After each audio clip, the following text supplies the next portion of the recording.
మిమ్మల్ని ఇలా టచ్ చేసే రైట్ ఎవరికి ఉందంటే మీ తల్లిదండ్రులకే ఉంది. ఇంకా మీ చుట్టాలకు కానీ, స్కూల్లో పనిచేసే టీచర్లకు కానీ, బయట ఎవరికి కానీ అలా టచ్ చేయని చోట టచ్ చేస్తే మీరు ఏం చెప్పాలి? ఏం చేయాలి? పేరెంట్స్కి చెప్పాలి. Very good. పేరెంట్స్కి కానీ, టీచర్స్కి కానీ చెప్తారా చెప్పరా? కంపల్సరిగా చెప్పాలి. మీ అందరికీ తెలిసి ఉండాలి గుడ్ టచ్ అంటే ఏంటి, బ్యాడ్ టచ్ అంటే ఏంటి. ఇప్పుడు తెలిసింది కదా గుడ్ టచ్ అంటే, బ్యాడ్ టచ్ అంటే. చెప్తారా? మీ పట్ల ఎవరన్నా అలా బిహేవ్ చేస్తే పాప చెప్తావా? నువ్వేనా నా friend green dress Ganga Bhavani చెప్తావు నాన్న? ఇటు తిరుగు. వెళ్ళు నాన్న. నేను ఇంకోటి ముఖ్యంగా తల్లిదండ్రులకు చెప్పేది, మీ అందరికీ ఈ విషయం తెలుసు. ఇప్పుడు ఇంత సెల్ ఫోన్ మన చేతిలోకి వచ్చింది కాబట్టి ప్రపంచంలో ఏ మూల ఏం జరుగుతున్నా మన అరచేతిలోనే తెలిసిపోతుంది.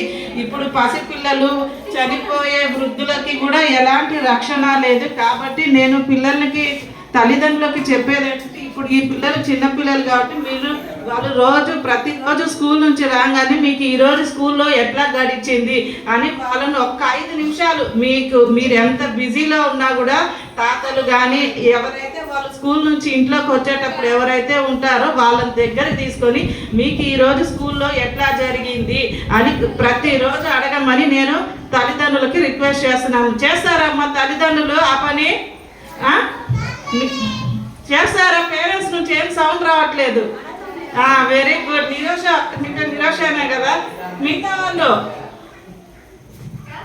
చేస్తారా? నేను అడుగుతాను మీ పిల్లల్ని కంపల్సరిగా దగ్గర తీసుకొని ఈరోజు మీకు స్కూల్లో ఎట్లా జరిగింది అని కంపల్సరిగా అడగాలి. అడిగితే వాళ్ళు ఏం చెప్తారో దాన్ని బట్టి మీరు రియాక్షన్ తీసుకోండి. ఇలాంటి గుడ్ టచ్ కానీ, బ్యాడ్ టచ్ కానీ ఏదైనా జరుగుతుందా, వాళ్ళని ఇంకేదన్నా పరంగా స్కూల్లో కానీ, ఇంటి నుంచి బయటకు వచ్చే దారిలో కానీ ఎవరైనా హెరాస్ చేస్తున్నారా? చిన్నపిల్లలు కదా, వాళ్ళు చెప్పుకోలేరు. కొంచెం పెద్దవాళ్ళు 6th నుంచి 10th క్లాస్ అయితే వాళ్ళు ఫ్రెండ్స్ కానీ, స్కూల్లో ఫ్రెండ్లీగా ఉండే టీచర్స్ కానీ చెప్తారు.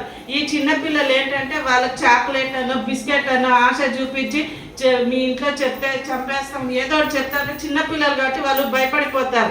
సో నేను తల్లిదండ్రులకి రిక్వెస్ట్ చేసేది ఏంటంటే, ప్రతిరోజు వాళ్ళు స్కూల్ నుంచి ఇంటికి రాగానే ఈరోజు మీకు స్కూల్లో ఏం జరిగింది, మీ స్కూల్లో ఎట్లున్నారు అది కంపల్సరిగా అడిగి తెలుసుకుంటున్నారని నా తరఫున తల్లిదండ్రులకి రిక్వెస్ట్ చేస్తున్నాను. ఇంకొకటి ఏంటంటే, ఇప్పుడు ఈ పిల్లలు 1st క్లాస్ నుంచి 5th క్లాస్ చదివే పిల్లలు, వీళ్ళకి ఇంకా చాలా భవిష్యత్తు ఉంది. దయచేసి మీ ఆర్థిక పరిస్థితులు బాగలేవని ఇంకేదో కారణాలతో పిల్లల్ని ఎట్టి పరిస్థితుల్లో కూడా స్కూల్ మాన్పించొద్దు. నేటి పిల్లలే రేపటి భారత పౌరులు. ముఖ్యంగా అమ్మాయిల తల్లిదండ్రులకు నేను చెప్పేది ఏంటంటే, మీ పిల్లలు ఎంతవరకు చదువుతారో వాళ్ళ సామర్థ్యాన్ని బట్టి మీరు చదివించండి. ఇప్పుడు మేము చదివేటప్పుడు పోలిస్తే ఇప్పుడు పిల్లలకి చదువు అనేది చాలా ఉచితమైంది. మేము చదివేటప్పుడు 1 కిలోమీటర్ నడుచుకుంటూ స్కూల్కి వెళ్ళి మళ్ళీ ఇంకో కిలోమీటర్ నడుచుకుంటూ ఇంటికి వచ్చి అన్నం తినేసి మళ్ళీ స్కూల్కి వెళ్ళి మళ్ళీ ఇంటికి వచ్చాం. ఇప్పుడు అలా లేదు కదా.